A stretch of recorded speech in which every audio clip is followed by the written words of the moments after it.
Sometimes life tests us in ways that reveal who we truly are. There are men who carry scars not on their skin, but deep in their spirit. Scars no one sees until the world decides to trample on their dignity. And when that moment comes, their response isn't loud or angry, but quiet, steady, and unforgettable. Tonight's story is about one such man, a Navy veteran who had already given his youth to the sea, only to watch in silence as his last vessel was destroyed by arrogance and indifference. What followed, however, was something no one expected. Stay with me, and as you listen, remember to like this video and leave your thoughts in the comments so more people can discover stories like this one.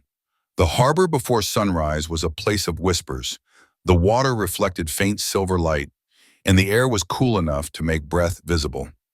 Thomas Reynolds, 72 years old, stood on the deck of his cherished vessel, the Liberty Child. She wasn't grand or new, but every plank carried his fingerprints, and every rope knot reminded him of lessons learned half a century earlier on the restless Pacific.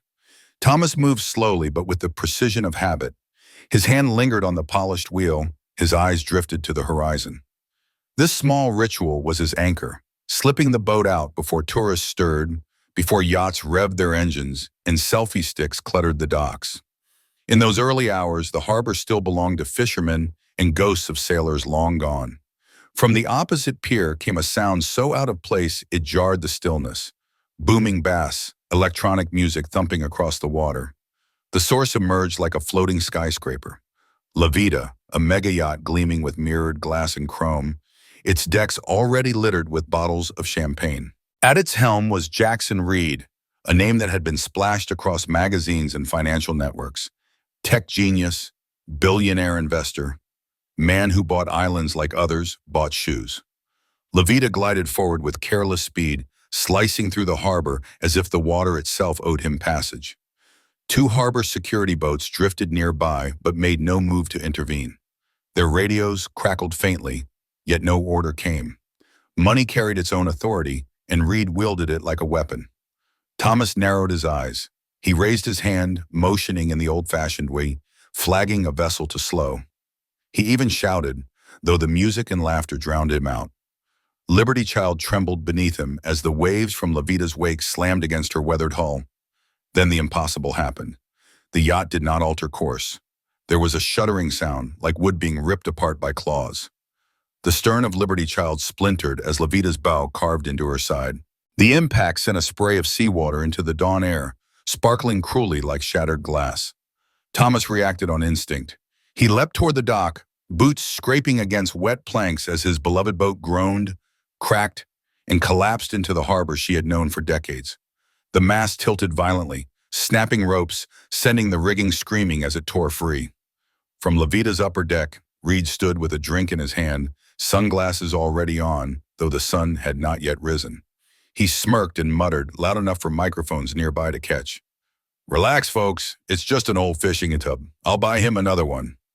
Laughter erupted from his guests, hollow and glittering, like broken shells scattered on sand.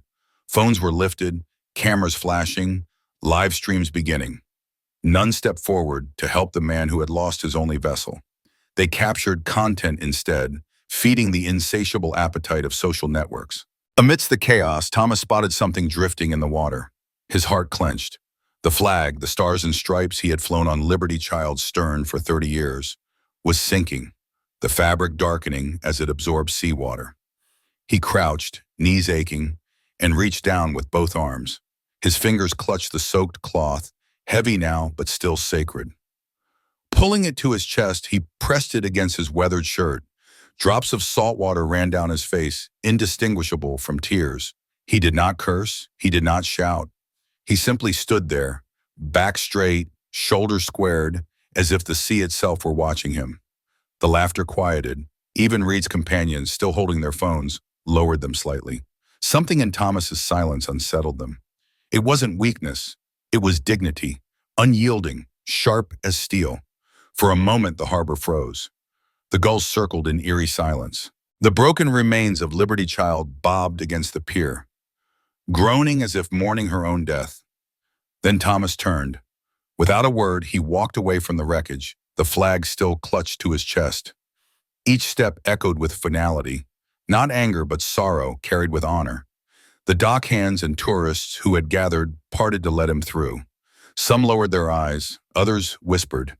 And though cameras captured his exit, no caption could truly describe the quiet weight of that walk. Later that morning, the clips spread online. Millions watched the footage not for the crash itself, but for the image of an old man leaving the dock with a dripping flag pressed to his chest. Some viewers laughed, others jeered, typing lines about boomer boats and outdated relics. But hidden within the noise were voices that noticed the stillness in his face, the way he carried himself like a man saluting a memory only he could see. For Thomas Reynolds, the day had begun as so many others, with a journey into the dawn aboard Liberty Child. It ended with silence, the sea claiming his vessel, and the harbor turning into an amphitheater where wealth mocked tradition. Yet he did not rage. He did not beg. He carried the flag home. The harbor would not forget that image, and neither would the sea. The wreckage of the Liberty Child did not linger long. By the time the sun had reached its full height, a salvage crew had already been called in. They worked with mechanical indifference, hauling broken timbers onto a barge as if clearing debris after a storm. No ceremony, no pause, just the clatter of chains and the groan of winches. By noon, the dock where the boat had once been tied looked naked, stripped of history. To the men paid by the hour, the accident was nothing more than another mess to tidy, another hazard to remove from the harbor's polished face. "Good riddance," muttered one worker, not cruelly but with a shrug of detachment. Old thing was falling apart anyway. No one contradicted him, though a few bystanders winced. The truth was, they had seen Liberty Child tied there for decades, rocking through storms and blazing summers alike. Yet most had never considered her more than scenery. Boats, in their eyes, were disposable. Online, the wreck took on another life. Within hours, hashtags spread like oil on water. Hashtag boomerboat trended briefly, clips replaying Reed's careless grin alongside mocking captions. Commenters snickered about senior citizens clinging to driftwood, and time to upgrade to a Tesla yacht. Memes appeared of gray-bearded cartoon sailors watching Billionaire sail past them. For the digital masses, it was content, fleeting, consumable, forgotten as soon as the next scandal arrived. But for Thomas Reynolds, sitting in his cottage on the edge of town, the silence inside those walls was deafening. He carried the soaked flag into the kitchen, laid it carefully across the table, and stared at the darkened stripes as if they were wounds that refused to heal. The cottage smelled faintly of cedar and salt. On one wall hung framed photographs.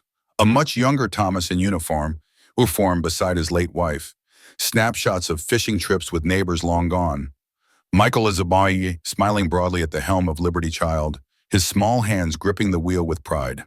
Thomas walked to the corner of the living room and knelt before a chest of varnished wood. His hands trembled as he lifted the lid. Inside lay a collection of relics, dog tags dulled by years, a brass compass still pointing north with stubborn certainty, yellowed commendations signed by officers long dead. At the very top rested a folded flag, crisp and untouched, the one given to him upon retirement. He brushed his fingertips across its edges before lowering the lid again. Some things, he thought, were not meant to be disturbed. Later that afternoon, Michael arrived. Tall, broad-shouldered, still in his work clothes from the construction site, he let himself in without knocking. His face was flushed, not from labor, but from anger. "Grandpa, I saw the video," he said, voice shaking. "We need to go after him. Sue that arrogant bastard. He destroyed your boat like it was nothing."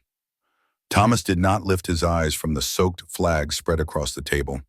He spoke quietly, but his words carried weight. "He didn't hit me, Michael.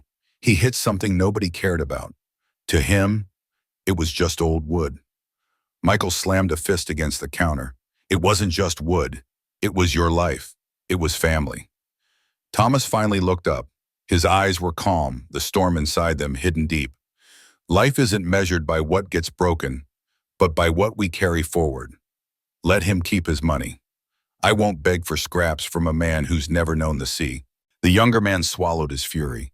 He wanted to argue, but there was no breaking the iron in his grandfather's voice.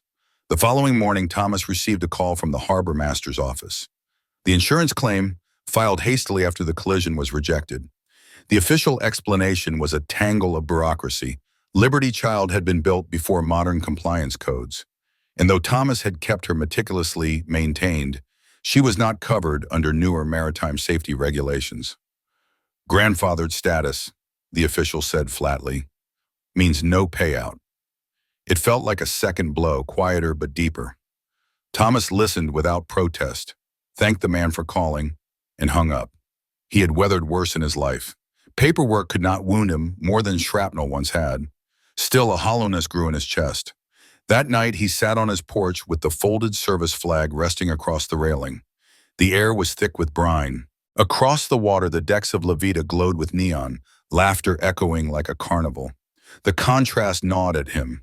One vessel celebrated wealth, while another, born of sweat and memory, lay in pieces at the bottom of the harbor.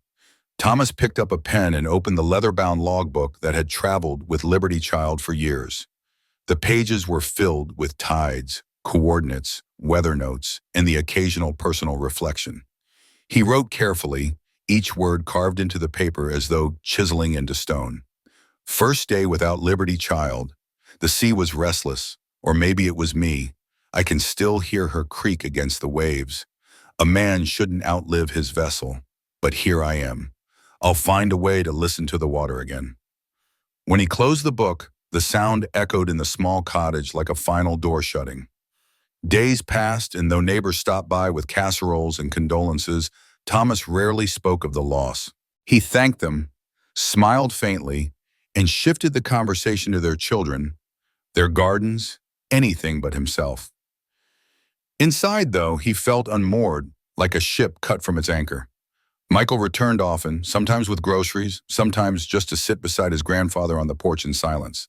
Once he said, "I miss the sound of her too," and Thomas squeezed his hand, but said nothing more. The town, meanwhile, buzzed with gossip. Some pitied the old man. Others whispered that perhaps it was for the best, that Liberty Child had become an eyesore among the sleek yachts and tourist catamarans.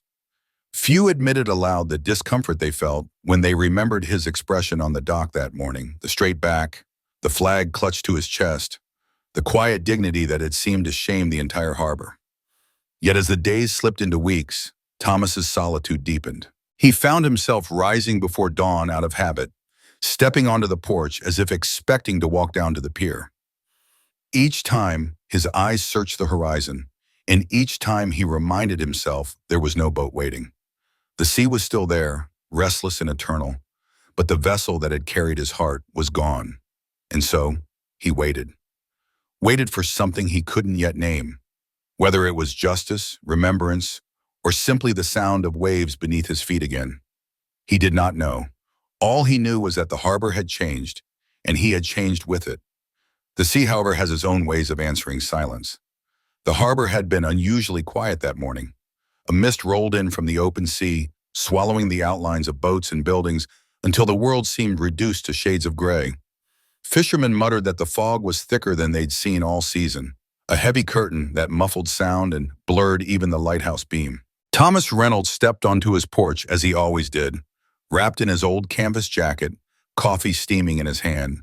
His gaze drifted instinctively toward the water. The sea was invisible beneath the blanket of fog, yet he could feel it. He always could. Then came a sound, deep, resonant, and unmistakable. One long blast of a foghorn. Thomas froze. His hand tightened around the mug. A second blast followed, drawn out and mournful. Then a third. The sequence was deliberate, formal, carrying a weight only sailors truly understood. It was the call of ships not approaching casually, but arriving with solemn intent.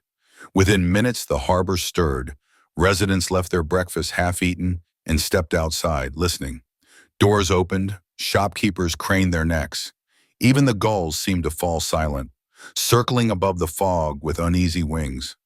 The first silhouette emerged slowly, a massive gray hull cutting through the whiteness like a ghost, a U.S. Navy destroyer, its flag at half-mast, came into view. Gasps rippled through the crowd gathering along the docks. Then another ship appeared, and another, 6 in all, lined like sentinels, their decks manned by sailors in dress whites. The town was transfixed.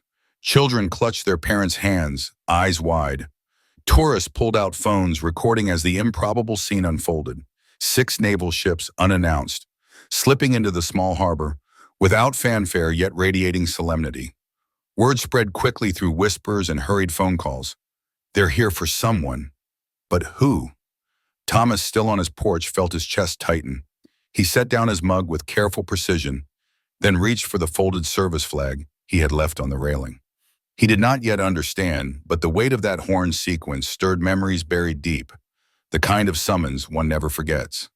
He made his way toward town slowly, cane tapping against the pavement. By the time he reached the dock, a crowd had gathered, murmuring with nervous awe. The fog was beginning to lift, shafts of sunlight piercing through to reveal the full scale of the vessels. Their flags remained lowered, a visible sign of mourning. A launch boat detached from the lead destroyer and glided toward the dock. At its bow stood a man in full uniform, metals gleaming against the dark blue. His posture was rigid, but his expression carried something softer, something personal. "Rear Admiral James Nelson," someone whispered. The name carried through the crowd like an electric current. The admiral stepped onto the dock, his polished shoes clicking against the wood. Behind him marched a color guard, their movements synchronized, ceremonial rifles at their shoulders. In the admiral's hands was a folded American flag, presented in the triangle reserved for the most sacred of honors. The murmurs died. The only sound was the rhythmic lap of water against the pilings. Admiral Nelson's voice rose, calm but firm, echoing across the gathered townsfolk. "We are here today not for ceremony, but for remembrance. To honor a man who once stood between disaster and his shipmates.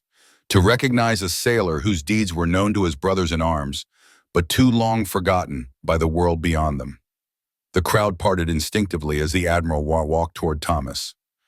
Every eye followed him, every camera live-streamed, yet the space felt intimate, as if the two men were alone. Nelson halted a step before him and saluted sharply. "Boatswain's mate first class Thomas Reynolds," he said, his voice steady. "Your actions aboard the USS Constellation saved lives at great cost to yourself. You sealed the ruptured cooling compartment during the storm of '71, preventing a chain reaction that would have taken the ship and every man aboard. You endured burns and injury, yet you held the line until the danger passed. The Navy does not forget its own." The admiral extended the folded flag. "On behalf of a grateful nation and the shipmates who never cease to remember, we render you this salute." Gasps rippled through the crowd. People exchanged stunned looks, whispers breaking the silence. He was a hero? Why didn't we know? Thomas stood still, the memories crashing into him like waves against stone. He remembered the heat, the smoke, the tearing pain in his arms as he forced the hatch shut. He remembered the cries of men behind him, the knowledge that if he faltered, hundreds would die. And he remembered waking days later in a military hospital, his body wrapped, the incident buried beneath the Navy's relentless forward march. His hand shook slightly as he accepted the flag. He did not speak. He did not need to.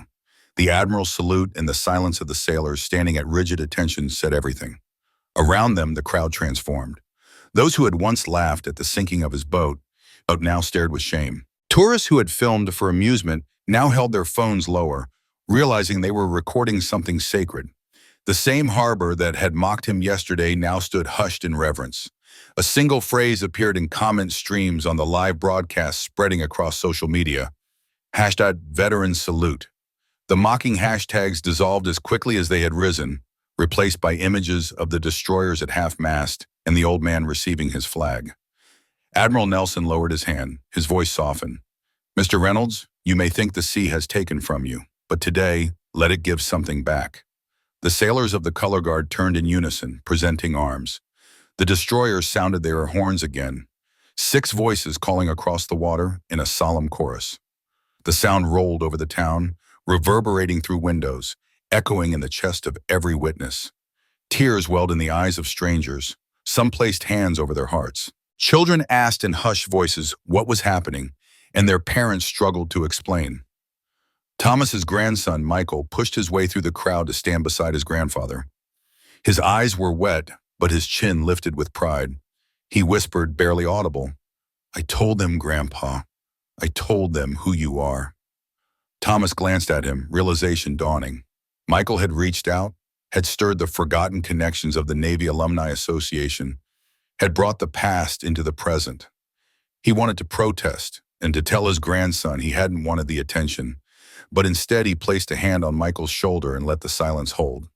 The harbor, once filled with neon yachts and careless laughter, now felt transformed into a cathedral. The air itself seemed charged with reverence. Thomas stood there, the folded flag pressed to his chest once more, no longer soaked with seawater but carried with honor, witnessed by an entire town. He did not ask for this, he did not seek it, but the sea had remembered, and through the hands of his brothers in arms it had answered. The horn blast faded, leaving a silence more powerful than noise. The crowd still stood at the water's edge, every face turned toward Thomas Reynolds and the admiral. There was awe, but also something heavier, an unspoken guilt for how quickly they had mocked him, how swiftly they had accepted the loss of Liberty Child as nothing more than an eyesore removed from their neat harbor. Admiral Nelson reached into the case one of his aides carried. From it, he withdrew a plaque framed in polished oak, the crest of the Navy etched into its center. He held it high enough for the townspeople to see, then lowered it into Thomas's weathered hands. For the man who kept the sea safe, even after service, the admiral announced, the United States Navy does not forget its own. Applause rose, hesitant at first, then swelling until the docks shook with the sound. Some clapped with tears still streaking their cheeks, others with fists pressed hard against their hearts. The weight of what had been revealed that morning seemed to ripple outward, touching every soul who had once looked at Thomas's as nothing more than a relic on an old boat. After the ceremony, the admiral stepped closer, his voice dropping so that only Thomas and Michael could hear. Your grandson reached out. He told us what happened here. It stirred men who hadn't spoken your name aloud in decades. They remembered Thomas, and they wanted you to know. Thomas shook his head slightly, embarrassed by the attention. It was just a boat, he said quietly, though even as the words left his lips, they rang hollow. The admiral's eyes softened. You were never just a sailor. Men lived because of you. Lives continued. Families grew. You may not have sought acknowledgement, but it was owed to you all the same. Michael glanced at his grandfather, pride burning in his eyes. Thomas only sighed and pressed the folded flag against his chest. His silence carried more truth than words could hold. As the Navy ships eased back toward the horizon, the town itself seemed to stir awake. People who had once dismissed Thomas now approached one by one. Fishermen who had felt invisible beside the towering yachts gripped his hand with calloused palms. Shopkeepers who had ignored him in favor of wealthy tourists murmured apologies. Even the harbor master, a man usually as stiff as the pilings, removed his cap and said, "From this day, you'll always have a slip free of charge." It wasn't grand gestures that mattered most, but the sincerity behind them. An old woman placed a basket of bread into his hands, whispering, "For all you gave." A child tugged at his sleeve and asked, "Will you tell us how to tie the knot sailors use?" Thomas smiled faintly, the first genuine smile he had shown in weeks, and promised he would. The mayor called a town meeting that very evening. The agenda, once filled with routine debates about parking spaces and zoning, shifted instantly. They voted unanimously to erect a memorial stone at Thomas's old mooring, a simple marker inscribed, "Liberty Child," a boat that carried more than one life. When word of the decision reached him, Thomas bowed his head. He did not crave monuments, but the thought that Liberty Child would not be forgotten soothed a part of him that had remained raw since the wreck. Over the following days, a transformation spread quietly through the community. Children who had once only cared for screens and skateboards now crowded around Thomas when he sat at the pier. They listened intently as he explained how to splice rope, how to read wind across water, how to coil a line so it never tangled. To their surprise, they found joy in these simple, ancient skills. The fishermen, long pushed aside by the flashy yacht culture, began to feel pride rekindled. They walked with straighter backs, aware that the harbor still respected the old ways, the steady hands that had always known how to face the sea without luxury or spectacle. Even those who had once been indifferent discovered a shift in their own hearts. Shopkeepers hung photographs of the Navy ships at half-mast in their storefronts. Cafes offered free coffee to veterans. Tourists who visited no longer saw the harbor as just a playground for the wealthy. They sensed the gravity in its air, the way it had become a place touched by remembrance. Thomas himself moved through these changes with quiet humility. He accepted gratitude without basking in it, offered lessons without demanding attention, and continued his habit of rising before dawn to walk the shoreline. The sea, though it had taken Liberty Child, still called to him. Now, however, he felt less alone in answering. One evening, as the sun dipped low and painted the sky with crimson streaks, Thomas sat on the dock beside Michael. The younger man had been restless all day, clearly wanting to speak. At last he asked, "Do you forgive them? The ones who laughed when it happened?" Thomas considered before replying, "Forgiveness isn't for them, it's for the tide inside me. If I let anger stay, it will drown me. Better to let it wash out to sea." Michael nodded, though the words weighed on him. He wanted revenge, justice in a sharper form.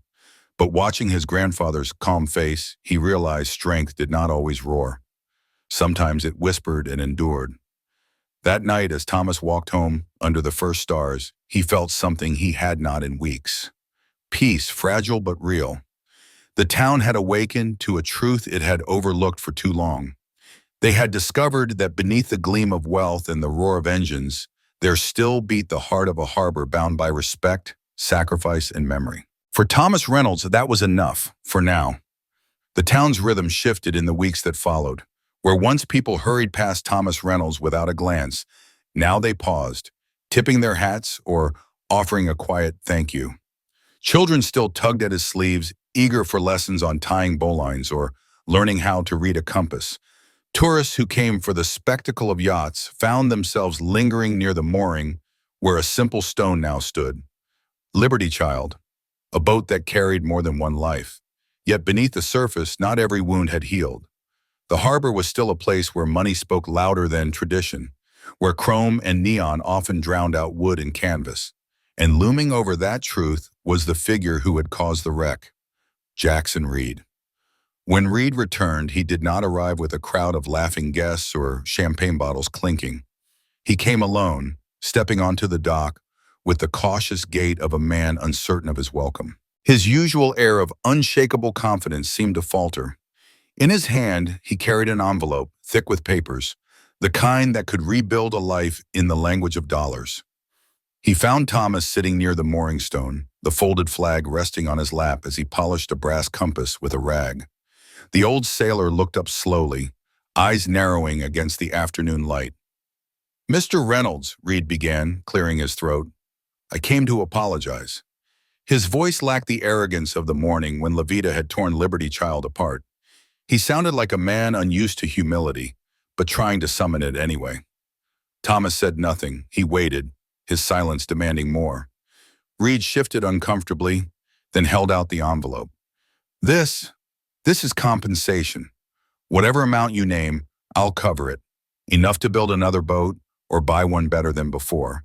I never meant," he faltered, "I never meant to take something irreplaceable from you."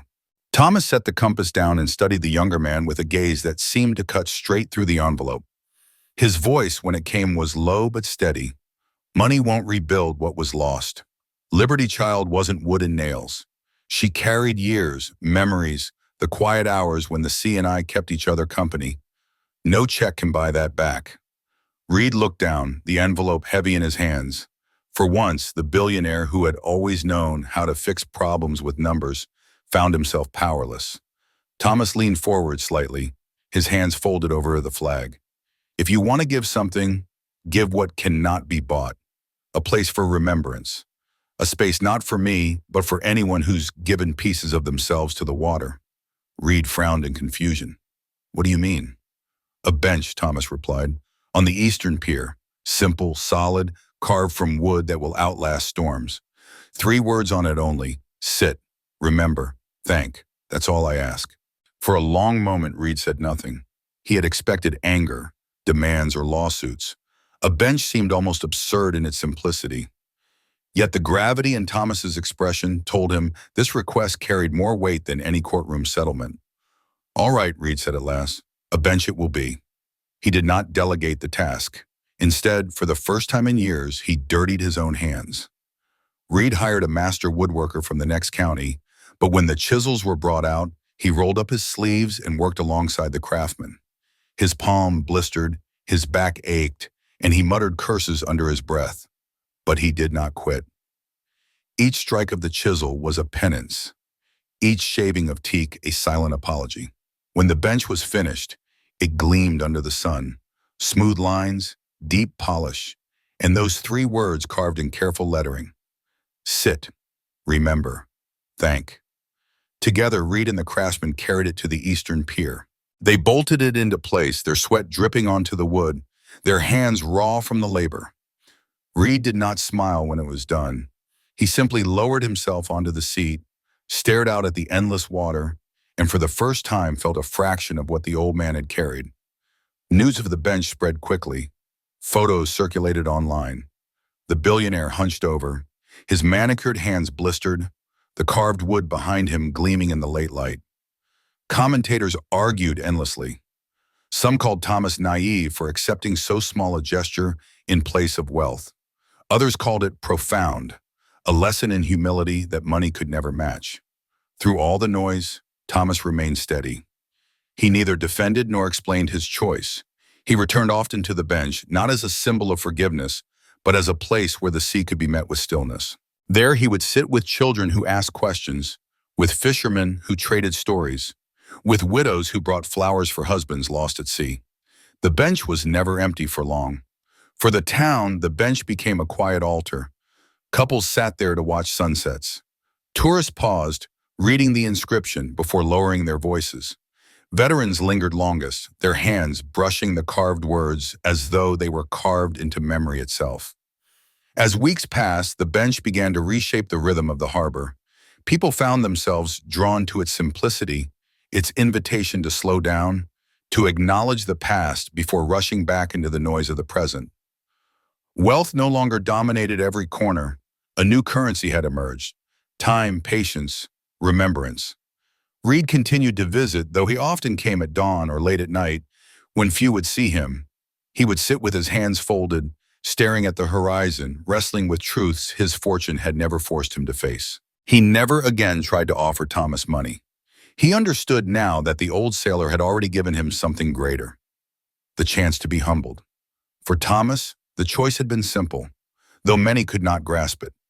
He did not want a new boat handed to him by the same arrogance that had destroyed the last. He wanted a space where others could learn to value what the sea truly meant. The bench was not compensation. It was a compass, pointing the community back toward gratitude. And slowly, the harbor began to change. Not through grand decrees, not through lavish donations, but through the steady presence of a wooden seat carved with three words that reminded every passerby of the weight of service, the cost of sacrifice, and the gift of memory. In that choice, Thomas had shown that true wealth was never measured in gold or steel, but in what endured when storms had passed. Autumn crept across the harbor with a slower rhythm. The days shortened, the mornings carried a chill sharp enough to sting the lungs, and the gulls gathered in thicker flocks, their cries harsher in the thin air. Tourists had dwindled, leaving behind the people who belonged to the sea year-round: fishermen, dockhands, old sailors with weather-beaten faces. And Thomas Reynolds, who now found his footsteps leading more often toward the eastern pier, where the teak bench waited. He never thought of it as his bench. To Thomas, it belonged to everyone who carried memories salted by the sea. Each morning he wiped away dew from its surface before lowering himself carefully to sit. Sometimes he sat alone, watching the sunrise bleed across the water. Sometimes strangers joined him, speaking little, just resting in the shared silence. The words carved into the backrest: sit, remember, thank, seemed to quiet voices more effectively than any shushing could. One brisk morning, as he sat with his cane resting beside him, a familiar figure appeared at the edge of the pier. Rear Admiral James Nelson, no longer in dress uniform, but in a simple jacket and cap, approached with measured steps. The townspeople nearby nodded respectfully, though many were surprised to see him return without ceremony. "May I?" Nelson asked, gesturing to the empty space beside Thomas. Thomas nodded. The Admiral lowered himself onto the bench, exhaling as if laying down a burden. For a while, neither man spoke. They simply watched the water shift beneath the early light, waves rolling steady against the pilings. At last, Nelson broke the silence. The Navy has been speaking of you, some of the younger officers. They believe your presence could mean more than a dozen training manuals. Thomas chuckled faintly. I'm an old man. The sea still speaks to me, but my body creaks worse than a storm-beaten hull. What could I teach that hasn't already been written down 100 times? The admiral turned toward him, eyes sharp despite the softness of his tone. You underestimate yourself. Young people today can read about knots, about navigation, about discipline, but they cannot learn the heart of seamanship from books. They need to see it lived, to feel the weight of someone who carried it through fire and storm. Thomas shifted uncomfortably. He had never sought titles or posts. His life had been lived on quiet terms, his lessons passed down only to family and the occasional curious child at the pier. Yet he sensed Nelson's words were more than flattery. They carried a plea. Before he could respond, a commotion stirred at the far side of the harbor. A cluster of townsfolk had gathered, pointing toward a tugboat towing something massive beneath a canvas shroud. Excited murmurs spread quickly. Michael appeared, striding down the dock with a grin that betrayed he was hiding a secret. "Grandpa," he called, voice bright with barely contained excitement. "Come with me." Thomas frowned. "What is it?" "You'll see." Reluctantly, cane tapping against the boards, Thomas followed. The crowd parted to let him through. The tugboat eased closer, the object it towed looming larger until it nearly filled the slip. With a snap of rope and a heave of arms, workers pulled back the canvas covering. Gasps rose from the crowd. Beneath the tarp gleamed a newly built vessel, sleek yet traditional, her lines echoing the beloved silhouette of Liberty Child. Polished wood caught the sunlight, and at her bow fluttered a crisp new flag. Across her stern, painted in steady letters, was the name, Liberty's Child. Thomas stopped, his breath catching. His hands trembled around his cane as he stepped closer. The deck was spotless, the rigging perfectly coiled, the wheel shining like a jewel. Yet what struck him most was not the newness, it was the familiarity. Every detail mirrored the plans he had once drawn in long winter nights, the improvements he had sketched but never had means to build. "How?" His voice cracked. Michael stepped forward, his hand firm on his grandfather's shoulder.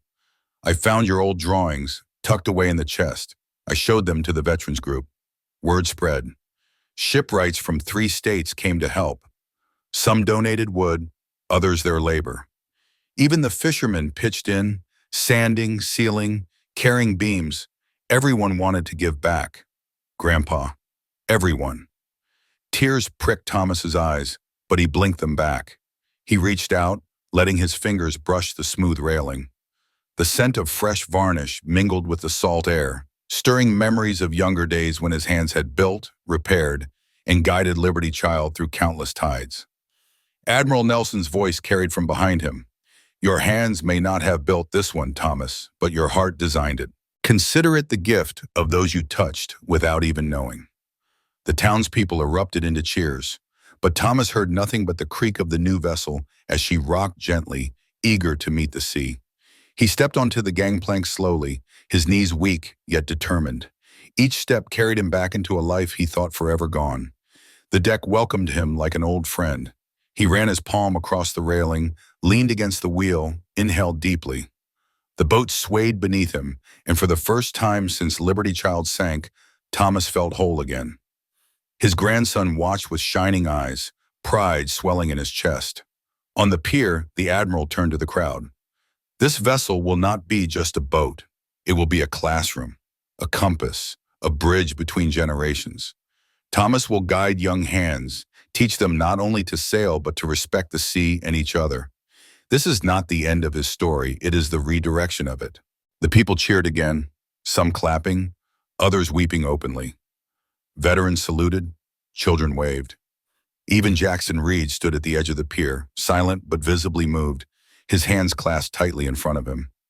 Thomas closed his eyes for a moment, feeling the sun on his face, the roll of the deck beneath his feet, the scent of salt thick in the air.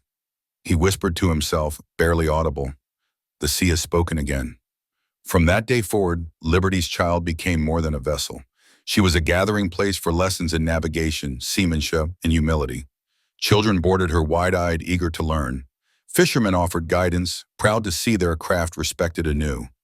Even the once indifferent townsfolk found themselves drawn to her, their lives stitched a little closer together by the threads of shared effort. And at the center of it all stood Thomas Reynolds, not as a forgotten old sailor, not as a man robbed of his boat, but as a living testament to resilience. His life, once defined by loss, now carried a new direction, steady as a compass pointing north. The first voyage of Liberty's Child came on a calm evening when the horizon was painted in molten gold. Word had spread across town, and though no announcement had been made, people lined the docks as if summoned by some invisible tide. They stood in quiet rows, their chatter subdued, waiting to see Thomas Reynolds take to the water again. Thomas moved carefully along the pier, cane in one hand, his grandson Michael steady at his other side. The crisp flag on the boat's bow stirred in the breeze, catching the setting sun until it glowed like fire. Every creak of the gangplank seemed to echo through the gathering, and when he stepped aboard, the crowd exhaled as one. The deck rocked gently beneath him, not with the instability of something untested, but with the welcome sway of a vessel eager to meet the sea. His palm brushed the railing, tracing the smooth curve of freshly polished wood. His chest rose and fell slowly, as though drawing breath for the first time in years. He turned to Michael and whispered, "She feels alive." Michael grinned, "Han. She's waiting for you to guide her." With a firm grip on the wheel, Thomas lifted his chin. The ropes were loosed, the lines cast off, and Liberty's Child slid into open water. The onlookers erupted into cheers that carried far across the harbor, but Thomas heard only the rhythm of waves against the hull, the voice of the sea welcoming him home. As the vessel glided past the eastern pier, he caught sight of the teak bench. A family sat there, parents with their young daughter. The child's small finger traced the carved words while her mother read them aloud. "Sit, remember, thank." The girl repeated them softly as if committing them to memory. The sight pierced Thomas's heart. That bench, born from an accident and an apology, had become more than a gesture. It was a touchstone for the living, a reminder that gratitude was not an obligation, but a choice made anew each day.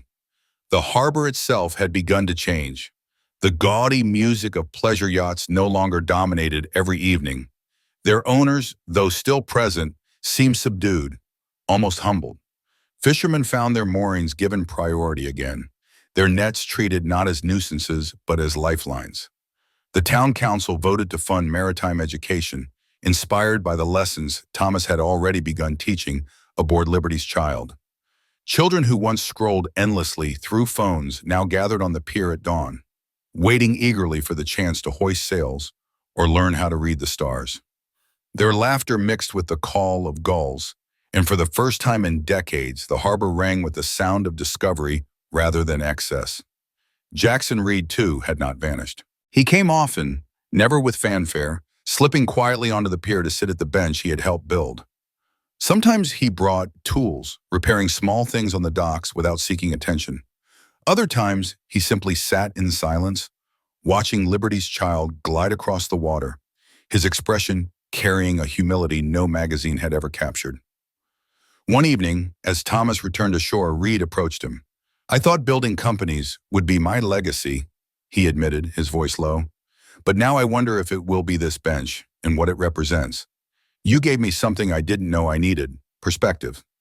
Thomas studied him for a long moment, then nodded. "Perspective is the only compass that doesn't rust. Keep it close." The two men parted without ceremony, yet something had shifted between them. No longer adversaries, not quite friends, but bound by the silent weight of a shared harbor. Seasons turned, as they always do. Winter winds howled.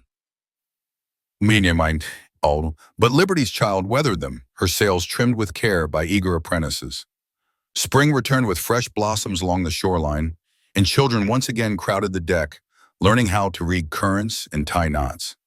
The town began to host small maritime festivals, not centered on luxury yachts, but on tradition, craft, and stories of those who had served the sea. Through it all, Thomas remained at the heart.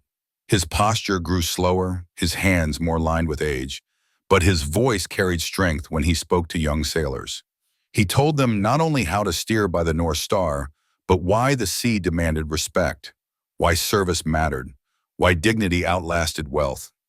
One twilight, after a long day of training, he sat once more on the bench.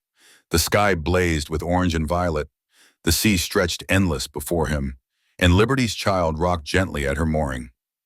Around him, families strolled, children laughed, veterans nodded quietly in greeting. Thomas leaned back, closing his eyes. For the first time in a long while, he felt the harbor breathing with him, its pulse steady and strong. He had not sought recognition, yet he had received it. He had not demanded justice, yet he had been given remembrance. The bench at his side, the ship at the dock, the community around him, all bore witness to a truth he had lived quietly. That honor is not declared, but carried. And when carried long enough, it changes not only the bearer, but all who walk beside him. As night fell, he opened his eyes one last time to watch the seam where sea met sky. A gull soared across that horizon, its wings cutting the fading light. He whispered softly, words meant only for the waves. I carried the flag away, and the sea remembered. The harbor, forever altered, whispered back in the language only sailors hear. And so a story that began with destruction ended with renewal, not through anger or wealth, but through remembrance and gratitude. Thomas Reynolds asked for nothing more than dignity, and in return he received a harbor awakened. His bench stood as an invitation for all who passed, to sit, to remember, to thank. In life, storms will break what we love most. But sometimes what rises from the wreckage is not loss, but legacy. If this story moved you, I invite you to stay with this channel, to like this video, and to share your thoughts in the comments. Each story is a tide, carrying something worth remembering, and the next one may change you just as this one has.